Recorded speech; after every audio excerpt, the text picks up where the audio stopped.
Breaking news.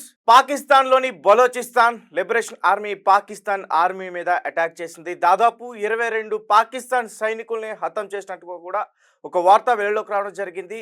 ప్రావిన్స్లోని మాంగ్చూర్ అనే ఒక ప్రాంతాన్ని బలోచిస్తాన్ లిబరేషన్ ఆర్మీ మొత్తం కూడా తన కైవసం చేసుకుంది. ఆ ప్రాంతాన్ని అంతా కూడా తను దోచుకుంటుంది. పాకిస్తాన్కి సంబంధించిన ఆ గవర్నమెంట్ ఆఫీసులు కానీ ఆ కార్యాలయాలన్నింటిలో కూడా వాటిపైన దాడి చేసి మొత్తం కూడా ఒక బ్లాస్ట్ని అయితే అక్కడ సృష్టించి వాటిని వాళ్ళ స్వాధీనం చేసుకునే పరిస్థితి అయితే ఇప్పుడు అక్కడ కనిపిస్తుంది. దాదాపు 22 మంది పాకిస్తాన్ సైనికులు మాలిపోయాడు. అక్కడ పాకిస్తాన్ ఎక్కడైతే ఈ ప్రావిన్స్ దగ్గర పాకిస్తాన్కి సంబంధించి ఆ ఆర్మీ ఉంటుందో అక్కడి నుంచి కూడా ఇప్పుడు ఇండియాకి పాకిస్తాన్కి పెద్ద యుద్ధం జరగబోతుందని ఆ ఆర్మీ అంతా కూడా ఈ ఎల్ఓసి దగ్గరికి రావడం, ఇదే సరైన టైం అని చూసి పాకిస్తాన్కి సంబంధించిన బలోచిస్తాన్ అంటే రెండు కూడా ఒకటే. ప్రజెంట్ బలోచిస్తాన్ పాకిస్తాన్ రెండు దేశాలుగా విడబోతున్నాయని, బలోచిస్తాన్ పాకిస్తాన్తో కలవడానికి ఇష్టం లేదు, అందుకనే వాళ్ళు సెపరేట్గా ఒక దేశం కోరుకుంటున్నారు, అందుకనే బలోచిస్తాన్ లిబరేషన్ ఆర్మీ పాకిస్తాన్తో ఫైట్ చేస్తుందని ఈ వార్తలన్నీ కూడా మనం వింటున్నాం. అయితే మరి బలోచిస్తాన్ అటాక్ మామూలుగా చేయట్లే, పాకిస్తాన్ ఆర్మీ సైనికుల తలల్ని తీసి వేలాడదీస్తుంది. దీనికి సంబంధించిన మరిన్ని విషయాలు మా ఆదిత్య లైన్లో ఉన్నారు, ఒకసారి ఆయనతో మాట్లాడే ప్రయత్నం చేద్దాం. ఆదిత్య, చెప్పండి.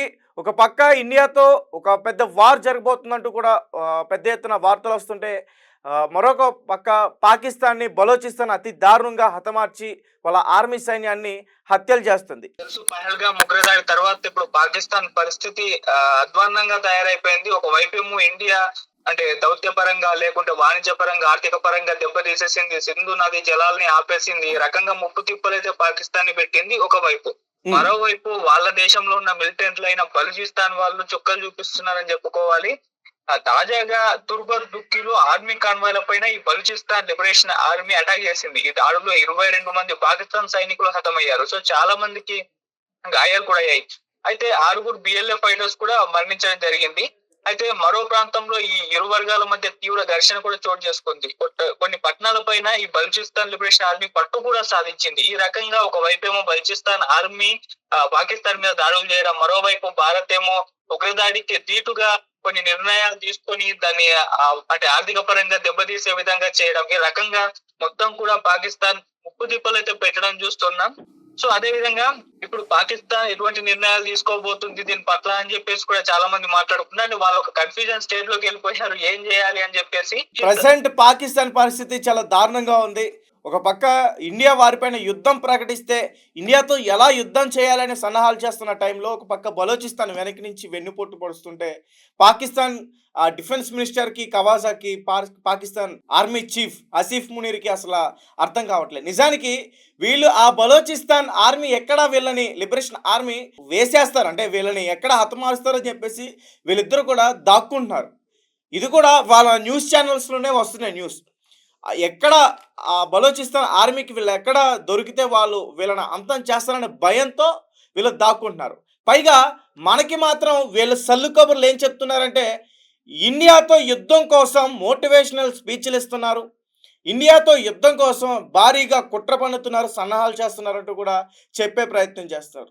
అసలు బలోచిస్తాన్ పాకిస్తాన్లో ఒక భాగం. ఆ లిబరేషన్ ఆర్మీ పాకిస్తాన్ ఆర్మీ సైనికులతో పోల్చుకుంటే వాళ్ళ దగ్గర ఉన్న బలగాలు చాలా తక్కువ, వాళ్ళ దగ్గర ఉన్న ఆయుధాలు తక్కువ. అలాంటిది వాళ్ళే ఎదురు దాడి మరి చేసి పాకిస్తాన్ సైనికుల్ని చంపేస్తున్నారంటే పాకిస్తాన్ ఎంత దరిద్రమైన పొజిషన్లో ఉందో ఒకసారి అర్థం చేసుకోవచ్చు. ఆదిత్య, వివరించండి. అంటే పాకిస్తాన్ పరిస్థితి ఏ విధంగా ఉందంటే ముక్కలు కాబోతుందా అన్నట్టుంది. ఒకవైపు ఏమో బలూచిస్తాన్ స్వాతంత్రం కోసం బలోచ్ లిబరేషన్ ఆర్మీ మొత్తం పాక్ ప్రభుత్వం సైన్యంతో భీకరమైన దాడులకు దిగడం చూస్తున్నాం. అంటే బలూచిస్తాన్ స్వతంత్ర దేశం కావాలని చెప్పేసి వాళ్ళు కోరుకుంటున్నారు. మరోవైపు ఏంటి, భారత్ దేశమేమో ఈ పిఓకే ఏదైతే ఉందో పాక్ ఆక్రమిత కాశ్మీర్ స్వాధీనం చేసుకునేందుకు కూడా చర్యలు చేపడుతున్నట్టు వార్తలు అయితే వస్తున్నాయి. ఇక పిఓకే ప్రజలు కూడా తాము భారత్ లోనే కలుస్తామని ఎప్పటి నుంచో కూడా డిమాండ్లు ఆందోళన చేస్తున్నారు. ఈ విధంగా పాకిస్తాన్ ని ఇటు పిఓకే భారత్ అండ్ అటు బలూచిస్తాన్ గా వాళ్ళు మిలిటెంట్లు చీల్చడానికైతే ప్రయత్నాలు అయితే జరుగుతున్నాయి. సో ఈ విధంగా పాకిస్తాన్ ఏమన్నా ముక్కలయ్యే అవకాశాలు ఉన్నాయా అంటే ఇప్పుడున్న ఈ పరిస్థితుల్లో ఇది పాసిబుల్ అని చెప్పేసి కూడా అంటున్నారు. అంటే మన పిఓకేని మనం సొంతం చేసుకునే ఒక సువర్ణ అవకాశం దొరికిందని చెప్తున్నారు. అటు బలూచిస్తాన్ వాళ్ళు ఎప్పటి నుంచో పోరాటం చేస్తున్నారు కాబట్టి స్వతంత్ర దేశం కోసం వాళ్ళకు కూడా ఇది ఒక మంచి ఛాన్స్ ఈ సిచ్యువేషన్ లో అని కూడా అంటున్నారు. సో మరి ఏమన్నా ముక్కలయ్యే అవకాశాలు కనిపిస్తున్నాయని చూడాలి, తొందరలో తెలిసిపోతుంది. సో ఏం జరుగుతుందో చూద్దాం. మరి ప్రావిన్స్ లోని రహీమాబాద్ అనే ఒక బ్రిడ్జ్ దగ్గర లిబరేషన్ ఆర్మీ ఒక పెద్ద బాంబుని పేల్చింది. కొంతమంది సైనికులు చనిపోయారు. అలాగే మరికొంతమంది సైనికులు పాకిస్తాన్ ఆర్మీ ఎవరైతే ఉన్నారో, ఆ సైన్యం ఎవరైతే ఉన్నారో వాళ్ళు ఈ బలోచిస్తాన్ వాళ్ళకే దొరికారు. వాళ్ళు ఏం చేస్తున్నారో తెలుసా? వాళ్ళ బట్టలు విప్పించి వాళ్ళు అక్కడ కూర్చోబెట్టి పాకిస్తాన్‌కి కబురు పంపించారు. మీరు మర్యాదగా మా మాట వింటారా? సరే, సరే.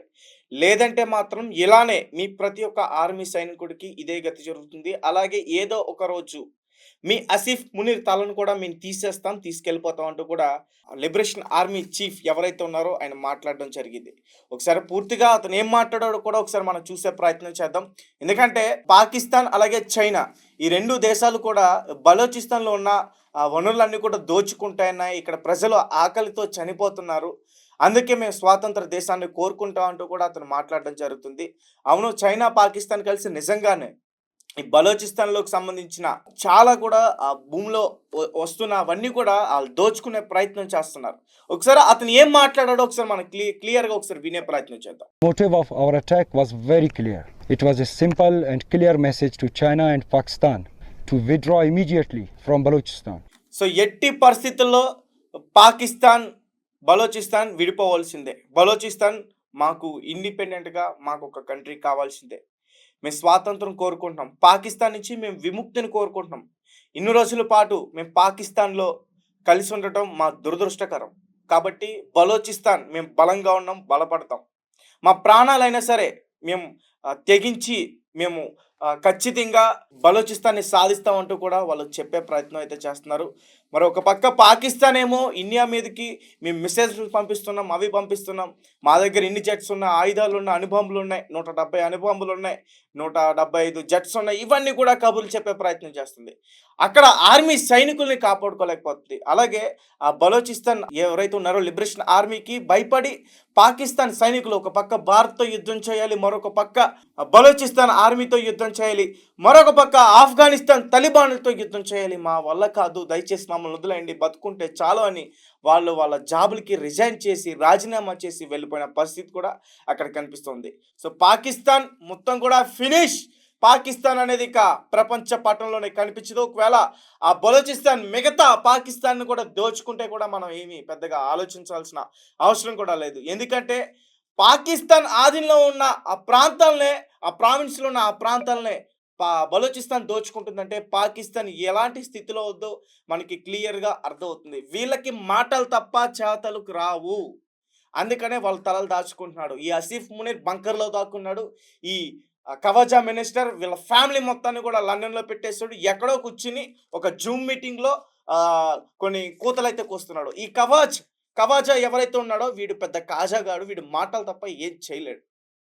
అలాగే ముఖ్యంగా ఈ కవాజాకి సపోర్ట్ చేస్తున్న కొంతమంది ఇండియాలో పెరుగుతున్న పాకిస్తాన్ పెంపుడు కుక్కలు, నేను ఆల్రెడీ వాళ్ళకి చెప్పడం జరిగింది.